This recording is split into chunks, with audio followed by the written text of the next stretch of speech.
Hello everyone. Welcome to another learning session.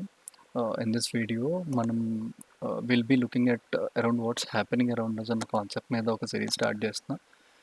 Instead of directly stock మార్కెట్లో ఏమవుతుంది అన్న దానికోసం డిస్కస్ చేయడం కన్నా first of all we should always have this vision in a longer view.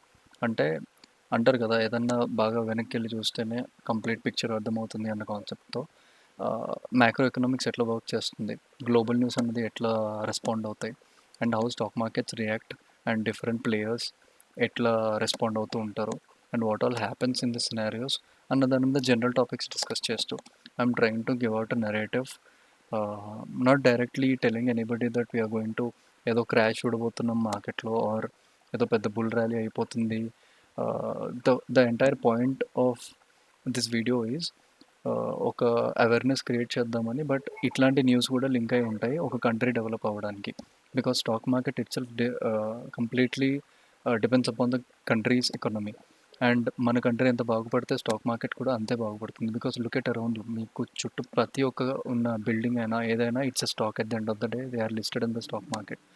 So the smart investing అన్న concept ఎట్లా వస్తుందంటే, మనం పక్కన వాళ్ళు 10% చేస్తున్నారు 3 డేస్లో, పక్కన వాళ్ళు పర్ మంత్ 20% అగ్రిగేట్ చేసుకుంటున్నారు, కాంపౌండ్లో ముందుకెళ్తున్నారు అన్న ఫోమోతో చాలామంది ఈ రోజుల్లో ఇష్టం వచ్చినట్టు investing and trading which is completely risky దాంట్లో జాయిన్ అవుతున్నారు. I do not strictly suggest anybody to start trading, but yes, investing అన్నది కూడా ఎప్పుడు లాంగ్ టర్మ్ చేసుకోవాలి, ఎట్లాంటి ఫండ్స్ ఎట్లా డైవర్సిఫై చేసుకోవాలి, అలొకేట్ చేసుకోవాలి అన్న దాని మీద I'm trying to give out a small narrative here. I hope you'll all like this video. We'll just get into the topic. అసలు స్టాక్ మార్కెట్తో డైరెక్ట్గా సంబంధం లేకుండా ఏం జరుగుతుంది అన్న ఒక ఐడియాతో I have made a small presentation. Will just have a look at it. So ఏంటంటే, వాట్స్ హ్యాపెనింగ్ అరౌండ్ అస్, అసలు ప్రపంచం అంటే పర్టికులర్గా ఏం జరుగుతుంది చుట్టుపక్కల, ఇఫ్ ఇట్ ఆల్.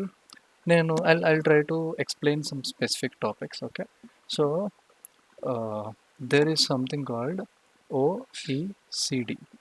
ఓఈసిడి అంటే ఏంటంటే, it's an organization for economic and cooperation development అని దీన్ని అంటారు. ప్రజెంట్ దీని హెడ్ క్వార్టర్స్ సమ్వేర్ అరౌండ్ ప్యారిస్లో ఉంది. ఇఫ్ యు సీ, ఓఈసిడి అన్నది ఏంటంటే, it's an organization for economic cooperation and development. బేసిక్గా I try to bring down the meaning, ఇంకా సింపులర్ ఫామ్స్లో ఎక్స్ప్లెయిన్ చేయడానికి ట్రై చేస్తా. ఏంటంటే, మన ప్రపంచంలో ఒక 38 కంట్రీస్ ఉన్న వాటిలలో 38 కంట్రీస్ ఈ particular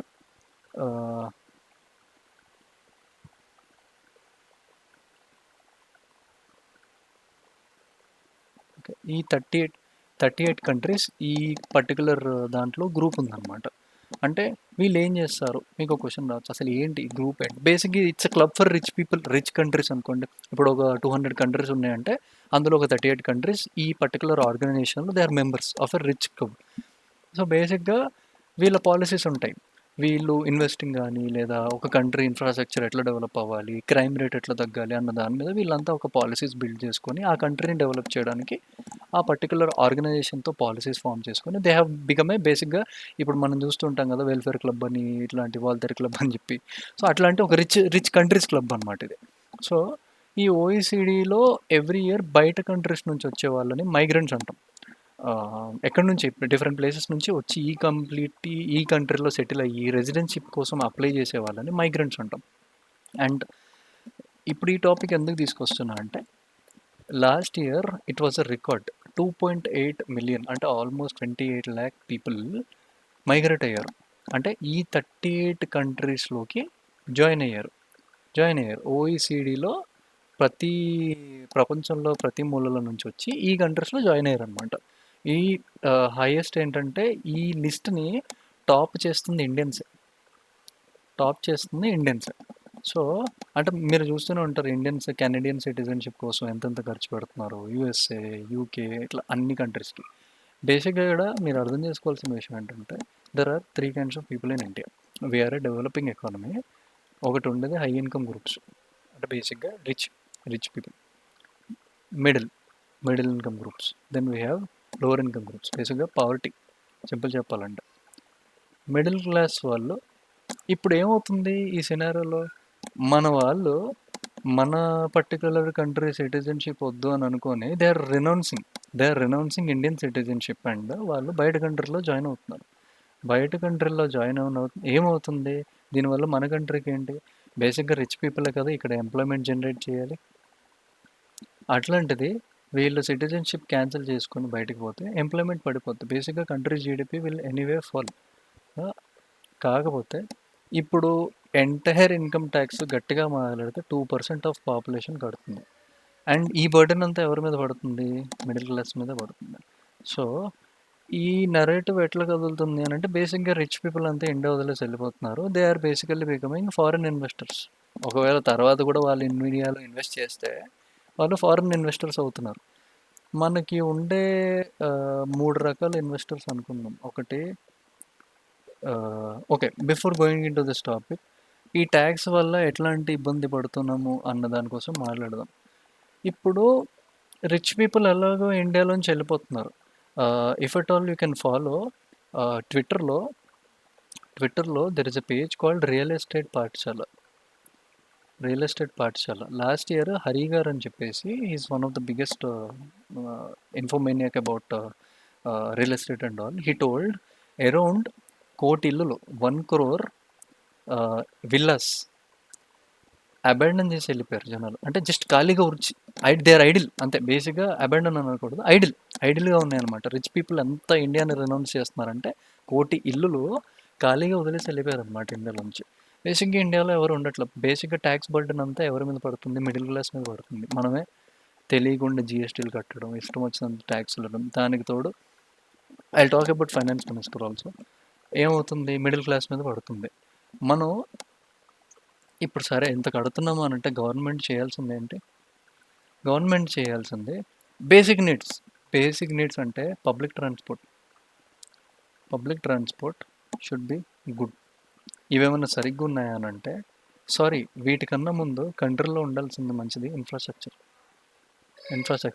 I tell you one news about this. నేను కలెక్ట్ చేసిన ఆర్టికల్ ఇక్కడ చూస్తే అహ్మదాబాద్లో ఈ బ్రిడ్జ్ 2017లో కట్టడానికి 42 crores యూస్ చేశారు. జస్ట్ 5 yearsలో, అంటే 2021 ఆ టైంలోనే మళ్ళీ 52 crores ఖర్చు పెడుతున్నారు. దగ్గరలో 42 + 52 94 crores 5 yearsలో గవర్నమెంట్. 94 crores ఎక్కడి నుంచి వస్తున్నాయి? గాలి నుంచి అయితే ఊడిపడట్లా. Basically tax collected. That is direct taxes, indirect taxes. వీటి కోసం మాట్లాడదాం. I will talk about the okay. So infrastructure is completely weak. పోనీ మన సాధారణ పబ్లిక్కి ఇస్తున్న పబ్లిక్ ట్రాన్స్పోర్ట్ ఏమైనా బాగుందా అంటే అది కూడా లేదు. ఇప్పటికీ మనం రీజనల్గా మాట్లాడుకుందాం, నేషనల్ వైడ్ అంతా ఏం జరుగుతుంది అన్నది పక్కన పెడితే పొద్దున కాలేజ్ స్టూడెంట్స్ అంతా హ్యాంగింగ్లోనే వెళ్తున్నారు ఇంకా ఆర్టీసీ బస్సెస్లో. సో పబ్లిక్ ట్రాన్స్పోర్ట్ వరస్ట్గా ఉంది అని అనుకున్న ఒక నార్మల్ మిడిల్ క్లాస్ ఎంప్లాయీ పోనీ ఎయిర్ క్వాలిటీ అయినా బాగుందా అని అంటే air quality metropolitan cities like Hyderabad, Bombay, Delhi worst. Air quality is completely bad. So ఏం చేస్తారు ఒక నార్మల్ మనిషి, ఒక సాధారణ మనిషి ఏం చేస్తాడు? సరేలే ఏదైతే అదైంది, ఒక కారు కొనుక్కుందాం, 10 లక్షలు పెట్టి ఒక కారు కొనుక్కుందాం అని అనుకున్న వాడికి బేసిక్గా ఇంత జిఎస్టీలు కడుతున్నారు. అంటే ఒక స్మాల్ కార్కి 28%, ఓవరాల్ 29%. కొంచెం మంచి కార్ తీసుకుందాం అని ఎస్యూవీలు కొనుక్కుందాం అనుకున్న వాళ్ళకి 50% జిఎస్టీ కడుతున్నాం. అది అక్కడితో ఆగుతుందా అంటే పెట్రోల్ ప్రైసెస్ ఏమన్నా తగ్గుతున్నాయి అంటే అవి లేదు. సరే అవి తగ్గవు, పెరుగుతాయి. ఇన్ఫ్లేషన్ రేటుకి అగెన్స్ట్గా పెరుగుతాయి. ఇంకా ఇంకా ఎక్కువ ఇన్ఫ్లేషన్తో పాటు పెరుగుతూ ఉంటాయి. సో ఇట్లాంటి టైంలో చూడండి, హైబ్రిడ్ కార్స్ అంత ఫ్యూయల్ సేవింగ్స్ అని అనుకుంటున్నాం కానీ ఇక్కడ కూడా 43% తీసుకుంటున్నారు అనమాట. సో గవర్నమెంట్ ఆల్రెడీ ఇట్లా కూడా మనీ కలెక్ట్ చేస్తుంది. Does this end year is the question I have. No. మీరు హైదరాబాద్ నుంచి బెంగళూరు వరకు వెళ్ళాలంటే ఎన్ని టోల్ ట్యాక్సెస్ కడతారు? పోనీ బెంగళూరు నుంచి వైజాగ్ వెళ్ళాలంటే ఎన్ని టోల్ ట్యాక్సెస్ కడతారు? Again they are never ending. So బేసిక్గా government is actually collecting. And recently what ever finance minister, నాకు యాక్చువల్లీ రీసెంట్గా ఫైనాన్స్ మినిస్టర్ విషయంలో యాజ్ అన్ ఇన్వెస్టర్ ఒకటి నచ్చలే. ఎల్టీసీజీ మీద, షార్ట్ టర్మ్ క్యాపిటల్ గెయిన్స్ మీద ఎట్లయితే 12% 15%, 10% 12% పెంచారో అది ఆల్రెడీ బిగ్ టైమ్ దెబ్బ. అది పక్కన పెడితే మొన్న ఈవై అని ఒక కంపెనీలో ఒక చార్టెడ్ అకౌంటెంట్ 23 years అమ్మాయి చనిపోతే all she could save us inner strength ఉండాలంట. వర్క్ ప్రెషర్ ఒక పక్క ఎక్కువైపోతుంటే ఇన్నర్ స్ట్రెంత్ లేకపోవడం వల్ల పోయింది అన్న ఒక మాట it was very much డిజార్టనింగ్. And even she told trading is not for middle class. అలాంటప్పుడు ఇన్ని బ్రోకరేజెస్ ఫ్రీగా ఉన్నాయి, okay, let's not go anywhere, అవన్నీ జరిగేవి జరుగుతున్నాయి. So coming back to our discussion, rich people అన్న వాళ్ళు ఇండియాలోంచి వెళ్ళిపోతున్నారు. మిడిల్ క్లాస్ వాళ్ళ మీద బర్డెన్ అంతా, ట్యాక్స్ బర్డెన్ ఇక్కడ పడుతుంది. ఓకే, ఇంకో పావర్టీ వాళ్ళు ఏం చేస్తున్నారు, వీళ్ళకి ఏం బాధ లేదు, వీళ్ళకి ఎలాగో పథకాలు ఉన్నాయి, they have scheme for everything. చదువుకోవడానికి, ప్రెగ్నెన్సీకి వచ్చిన, ఆఖరికి చచ్చిపోతే ఎలక్ట్రిక్ క్రిమేషన్కి కూడా 10 రూపాయల్లో చేసేస్తుంది గవర్నమెంట్. సో వీళ్ళ సెక్యూర్ ఐదర్ పవర్టీ ఐదర్ ఇది అంత సెక్యూర్. ఎవరన్నా సెక్యూర్గా లేరు అని అంటే మనలాగా మిడిల్ క్లాస్ వాళ్ళు ఎవరైతే ఎదగాలి, ఎవరైతే కాంపౌండ్ చేసుకోవాలి మనీ, ఎవరైతే మల్టిపుల్ సోర్సెస్ ఆఫ్ ఇన్కమ్ ఉండాలి to meet the needs coming డేస్లో అనుకున్న వాళ్ళంతా ఇక్కడ స్టక్ అయిపోతున్నాం. సో అలా అని మనం సింపుల్గా కంట్రీ వదిలేసి వెళ్ళలేం. అలా అని we should not tolerate the other side also, should not. So ఇట్లా జరుగుతుందన్నమాట. సో ఇలాంటి టైంలో ఇన్వెస్టింగ్ ఫర్ లాంగ్ టర్మ్ అన్నది I do not clearly suggest. And even నేను పర్టికులర్గా MF mutual funds and SIPs కూడా ఎందుకు ప్రజెంట్ సజెస్ట్ చేయట్లేదు అంటే, రీసెంట్గా 2 days బ్యాక్ ఏమైందంటే ఎఫ్ఐఎస్ ఫారిన్ ఇన్స్టిట్యూషనల్ ఇన్వెస్టర్స్ దగ్గరలో 15,000 కోట్లు సెల్లింగ్ చేశారు. అంటే ఇండియన్ మార్కెట్ని షార్ట్ చేశారు. ఎవ్రీ టైం ఫారెన్ వాళ్ళు సెల్ చేసిన ప్రతిసారి మనల్ని డిఫెండ్ చేసి డిఐఎస్ వీళ్ళు 12,000 కోట్లు పెట్టి ఇమీడియట్గా బయింగ్ చేశారు. ఆ రోజు మార్కెట్ క్రాష్ అవ్వకుండా నెక్స్ట్ డే బెటర్గా ఓపెన్ అయింది. దాని తర్వాత 2 daysకి మళ్ళీ foreign institutional investors 9,000 crores cell చేస్తే డిఐఎస్ 2,000 crores దాటి చేయలేకపోయారు. దేర్ ఈజ్ అ దెబ్బ. అంటే బేసిక్గా ఈ టైంలో it's a bad sign. And observe చేస్తే లాస్ట్ 1 monthగా నిఫ్టీ దగ్గరలో 24,000 నుంచి 26,000 2,000 పాయింట్స్ బుల్ ర్యాలీ చూసింది. నా ఒపీనియన్ ఏంటంటే ఈ బుల్ ర్యాలీ అంతా క్రియేట్ చేసిన వాళ్ళు ఈ ఈ ఈ బేర్స్ ఎవరైతే పడేద్దాం అని అనుకున్నారో వాళ్ళే అది క్రియేట్ చేశారని చాలా క్లియర్ నమ్మకం ఉండే. చాలామంది ఎస్ఐపిస్ మ్యూచువల్ ఫండ్స్ అవన్నీ కూడా సస్టైన్ అవ్వవు. At this point of time in your investing career or what ever the journey you want to start, make sure that it can be A cycles short cycles, tips tricks అట్లాంటివి కాకుండా కొంచెం smart investing news చూడడం start చేయండి. Smart investing చేయండి. ఏ టైంలో dips by చేయాలో నేర్చుకోండి. So to understand all this you hardly spend 20 minutes per day, rather than డైరెక్ట్గా ఎవడో ఇది కొనమంటున్నాడు అది కొనమంటున్నాడు అంటే లాజిక్ అడగండి, ఎందుకు నువ్వు ఇక్కడ కొనమంటున్నావు అని అడగండి. సో ఆ అవేర్నెస్ క్రియేట్ చేసుకోండి, ఆస్క్ క్వశ్చన్స్. అదర్వైజ్ మీ డబ్బు మీ చేతుల్లోంచి ఎట్లా పోతుందో తెలీదు, గవర్నమెంట్ అట్లీస్ట్ పట్టించుకోదు కూడా. So the entire idea of this video is how globally news అన్నది పనిచేస్తుంది, అండ్ అది మన కంట్రీ మీద ఎట్లా ఎఫెక్ట్ పడుతుంది, అండ్ అది మన స్టాక్ మార్కెట్ మీద ఎట్లా ఎఫెక్ట్ పడుతుంది, అండ్ అది మీ పోర్ట్ఫోలియో మీద ఎట్లా ఎఫెక్ట్ పడుతుంది అన్నది తెలుసుకోవడానికి న్యూస్ చూడండి, ఎకనామిక్స్ అర్థం చేసుకోండి. సింపుల్గా నిన్న ఒక పుకారు వచ్చిందో మరి అదేంటో తెలియదు కానీ 100 రూపీస్ నోట్స్ కూడా బ్యాన్ చేస్తామని అన్నారు. యూపీఐ మీద 2,000 రూపీస్ దాటితే డైరెక్ట్ ట్యాక్స్ ఏదో ఉంటుంది అని చెప్పి అన్నారు. ఇట్లాంటివన్నీ ఫ్యాక్ట్ చెక్ చేయండి. ఫాలో mint.com యాప్ డౌన్లోడ్ చేసుకోండి. మనీ కంట్రోల్లో న్యూస్ చూడడం స్టార్ట్ చేయండి. Try to understand how global economics work. So బేసిక్గా as of now rich people are leaving the country, poor people are anyway enjoying it, but the middle class is going to burn their hard-earned money. Do not invest blindly is the only suggestion I want to give you guys. ఈ video చూసిన వాళ్ళు మీకు ఎవరన్నా ఈ stock కోసం చెప్తున్నారు అంటే అర్థం చేసుకోండి. అంటే ఇప్పుడు ఒక స్టాక్ కోసం ఎగ్జాంపుల్ చెప్తా. ఎవరో విబిఎల్ అని చెప్పారు అనుకుందాం. విబిఎల్ అంటే ఏంటి? Varun beverages limited. బేసిక్గా ఏం చేస్తారు అప్పుడు? ఒక ఫ్రీ యాప్ ఉంది. ఒక ఫ్రీ యాప్ పేరు ఏంటంటే స్క్రీనర్ అంటారు అనమాట. స్క్రీనర్లోకి వెళ్ళి విబిఎల్ అని కొట్టండి, వరుణ్ బెవరేజెస్ లిమిటెడ్ అని వస్తుంది. ఇక్కడ ఏమని ఉంటుంది, ఇక్కడ Varun beverages limited is associated with PepsiCo 1990 నుంచి, key player in beverage industry, largest franchise of PepsiCo. Company produces and distributes wide range carbonated soft drinks. బేసిక్గా వీడు ఏం చెప్తారు, ఎప్పుడైనా మీరు ఇప్పుడు ల్యాండ్ కొంటారు, అన్నిటికన్నా ముందు చూసేది ఏంటి? ల్యాండ్ ఓనర్ వాడు, పేపర్లు వీడి పేరు మీదే ఉన్నాయా, ఎందుకు అమ్ముతున్నాడు, ఏమన్నా డోకాలు ఉన్నాయా, ఇవన్నీ ఆలోచిస్తారు. సేమ్ వేలో వరుణ్ బెవరేజెస్ కోసం కూడా ఫస్ట్ వీడు ఏం చేస్తాడు, వాడి బిజినెస్ ఏంటి, వాడి బిజినెస్ మోడల్ ఏంటి, అది ఆలోచించండి. Try to ask questions. ఇప్పుడు ఏమని తెలిసింది మనకి ఇక్కడ, పెప్సీ మనం ఏదైతే రోజు తాగుతామో ఇండియాలో, పెప్సీ వాడు అమ్మడు, పెప్సీ వాడు తయారు చేయడు. వరుణ్ బెవరేజెస్ వాడు వాడి దగ్గర సిరప్ తీసుకొని, అంటే రా మెటీరియల్ తీసుకొని వీడు ప్రొడ్యూస్ చేసి ఇండియా అంతా సప్లై చేస్తున్నాడు. అది వాడి బిజినెస్ మోడల్. ఓకే, వాడు రా ఇప్పుడు అదే వాడి రిస్క్ ఫ్యాక్టర్స్ చూడాలంటే మీరు ఏం చేస్తారంటే గూగుల్లోకి వెళ్ళి వరుణ్ బెవరేజెస్ లిమిటెడ్ డిఆర్హెచ్పి అని కొట్టండి, డ్రాఫ్ట్ రెడ్ హెరింగ్ ప్రాస్పెక్టస్ అంటారు అనమాట. ఇట్లా కొట్టినప్పుడు వెంటనే ఒక 500-600 పేజీల పీడిఎఫ్ మొహం మీద పడిపోతుంది. ఈ టైంలో మీరు ఏం చేస్తారంటే చాలా సింపుల్గా మీరు ఇక్కడ అబ్జర్వ్ చేయాల్సింది ఏంటంటే, మీరు ఇప్పుడు ల్యాండ్ కొంటే ఏం ఆలోచిస్తారు, అమ్మో ఈ ల్యాండ్ మీద నేను డబ్బులు పెడితే నాకేం లాస్లు అవుతాయి అని ఆలోచిస్తారు కదా. సేమ్ వే రిస్క్ ఫ్యాక్టర్స్ అన్నది చూడాలి. ఇక్కడ చూస్తే ఇక్కడ రిస్క్ ఫ్యాక్టర్స్ అని ఉంది, page number 20. So page number 20కి వెళ్తే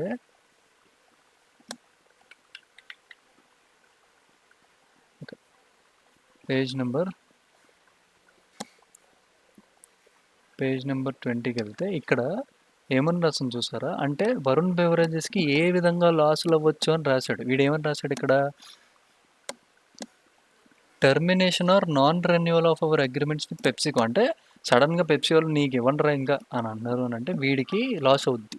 inability to maintain hour competitive position in India, అంటే వేరే వాళ్ళు వచ్చారనుకో వీడి పొజిషన్ మెయింటైన్ చేయలేకపోతే అట్లా రాస్తాడు. అడ్వర్స్ వెదర్ కండిషన్స్, అంటే అసలు ఈ సంవత్సరం మొత్తం చలి వర్షాలు వచ్చాయి, ఎందుకు తాగుతారు కూల్ డ్రింక్లు, ఎవడు తాగడు. లేదా కన్జ్యూమర్ ప్రిఫరెన్సెస్ మారిపోయి ఈ మధ్య అందరూ I don't want sugars, you know నాకు హెల్త్ బాగుండాలి అని చెప్పేసి నేను తాగట్లేదు అని చెప్పి అంటూ ఉంటారు కదా, అట్లాంటిది అనమాట. సో లేదా ఇంకా సింపుల్గా ఐ విల్ టెల్ యూ, వీళ్ళకి non availability of quality water అని రాశాడు. క్వాలిటీ వాటర్ దొరకకపోతే వీడికి రా మెటీరియల్ ఉండదు వరుణ్ బెవరేజ్. బేసిక్గా ఏం చెప్దాం అనుకుంటున్నా అంటే, గుడ్డిగా ఇన్వెస్ట్ చేయొద్దు, కంపెనీ పేరేంటో తెలుసుకోండి, ఏం చేస్తుందో తెలుసుకోండి, ఎందుకు ఇన్వెస్ట్ చేయమన్నారు వీళ్ళు, లేదా ఎందుకు ఇన్వెస్ట్ చేయాలి ఈ టైంలో, అన్నది బిజినెస్ మోడల్ ఏంటి అన్నది తెలుసుకోండి. బిజినెస్లో ఇన్వెస్ట్ చేస్తే రిస్క్ ఏముండొచ్చు అన్నది తెలుసుకోండి, తెలుసుకొని చేయండి, తెలుసుకోకుండా ఏమీ చేయొద్దు. రీసెంట్గా వచ్చిన న్యూస్ వల్లే నేను ఈ వీడియో చేస్తున్నా. సెబీలో తెలంగాణ అండ్ ఆంధ్ర 2 స్టేట్స్ నుంచి హైయెస్ట్ లాస్ మేకింగ్ ట్రేడర్స్, 1 కోటి కన్నా ఎక్కువ మంది యావరేజ్ మనీ 2 lakhs లాస్ చేస్తున్నారు, trading and investing both together. So నేను చెప్పాలనుకుంది, కన్వే చేద్దాం అనుకుంది ఒకటే, హర్డ్ మెంటాలిటీ, గొర్రెల మందలా వెళ్ళొద్దు. Okay, ask questions is what I say. Okay, I actually request, ask questions, then take right steps, smart investing అన్నది చేయండి. ఓకేనా, ట్రై టు అండర్స్టాండ్ దేంట్లో ఇన్వెస్ట్ చేస్తున్నారు and all. Let it be gold, let it be a stock, let it be small cap, anything. Company investors ఎవరో ఆలోచించండి. So ఆ రూపకంగా take a good step towards investing and trading. That is one good. I'm not here to promote about, okay, if at all I have to promote, I can say that I'm going to start a new batch on investing, completely flexible timings. You can guys reach out to me. I'll take up responsibility of making you understand topics in a better way. Telugulo చెప్తా, హిందీలో చెప్పమంటే చెప్తా. But the entire point is ఫోమోలోకి వెళ్ళొద్దు, random trading చేయొద్దు, stop losing money, stop losing hard earned money. Okay guys, so thank you. uh, Join our group, maybe we can have free interaction calls in the coming days. I want to conduct more awareness programs completely for free. This is just for recent where many of my known people have making a lot of losses. I try to help them out, and the idea one of my friend Rajesh and uh, Yashwan and Sai Prasad, they all thought that we should create a lot of good campaigns saying that foster awareness చేద్దాం ఇట్లా జనాల్లో blind investing చేయకుండా, because it is at the end of the day it is all hard and money. So I don't want anybody to lose, especially our Telugu states. అందుకే నేను తెలుగులోనే ఎక్కువ videos చేద్దాం అనుకుంటున్నా. Every week what's happening around us అన్న దాని మీద I try to bring down new stories. Like next week I'm trying to plan అసలు ఇరాక్ వార్ ఏంటి అని అందాం అనుకుంటున్నా. బట్ ఎవ్రీ టాపిక్ డిస్కస్, అది స్టాక్ మార్కెట్ మీద ఎట్లా ఇంప్లాయ్ అవుతుంది అన్న దానికోసం మాట్లాడదాం తప్ప, I don't want to make this a blog channel. I'll be very much transparent, and this is will wind up video. Thank you. Have a nice weekend guys. Bye by.